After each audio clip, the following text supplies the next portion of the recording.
நான் முன்னாடியே சொன்ன மாதிரி உரிய இடத்துக்கு போய் சம்மந்தப்பட்டவங்களோட பேசி அதுக்கான சொல்யூஷன் என்னன்னு தெரிஞ்சுக்கிட்டு அதை எக்ஸிக்யூட் பண்ணுறது தான் ஒரு தெளிவான அரசியல். சும்மா ஆறுதல் சொல்கிறதெல்லாம் தெளிவான அரசியல்லாம் கிடையாது. அதெல்லாம் ஒரு ஹம்பக் அரசியல். அரசியலுக்கு வந்துட்டால் கலெக்ஷன் பார்க்கலாம் அப்படின்றதெல்லாம் அரசியல் கிடையாது. உண்மையிலே மக்களுக்கான அந்த உழைப்பு இருக்கணும். அதனால தான் நாம் அரசியலுக்கு வந்திருக்கிறோம். இது எதிரிங்களுக்கு நல்லாவே தெரியும். அதனால தான் நம்மளை சுற்றி அத்தனை சதிகள். அதில் முக்கியமான சதி என்ன தெரியுமா?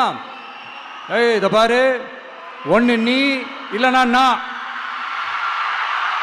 நான் இல்லைனா நீ இல்லைனா நான்.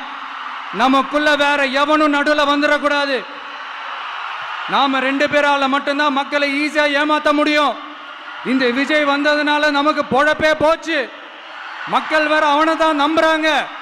நாம வெளியே அடிச்சுக்கிற மாதிரி அடிச்சுக்கிட்டாலும் உள்ள நம்மளுடைய டீலிங் பக்காவா இருக்கணும்.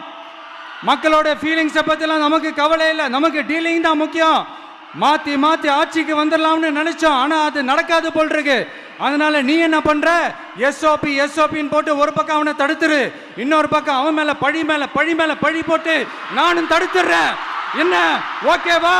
டீலிங் ஓகேவா? ஓவர்.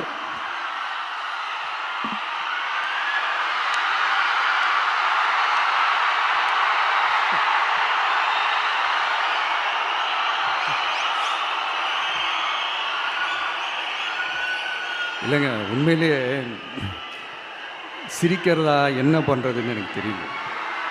உண்மையிலே இப்படி தான் இருக்கு அவங்க டீலிங்லாம்.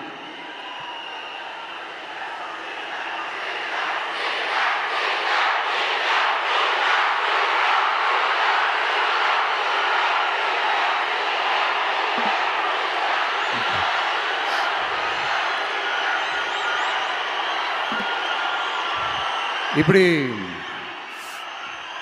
பழி மேலே பழி போட்டு கரூரில் ஆரம்பித்து நம்ம ஜனநாயகன் படம் ரிலீஸ் வரைக்கும். ஆனால் அந்த ரிலீஸ் பிரச்சனையில் நிறைய பேர் குரல் கொடுத்தாங்க. முக்கியமாக நம்மளுடைய முதல்வர் அவர்கள் கூட பூசி முழுகி பட்டும் படாமல்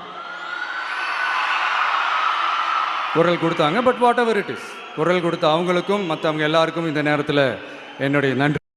கரூர் முதல் ஜனநாயகன் வரை நடந்தது என்ன என்று விளக்கிவிட்டு ஸ்டாலின் சார் அவர்களுக்கு கொஞ்சோண்டு நன்றி சொல்கிறாரு.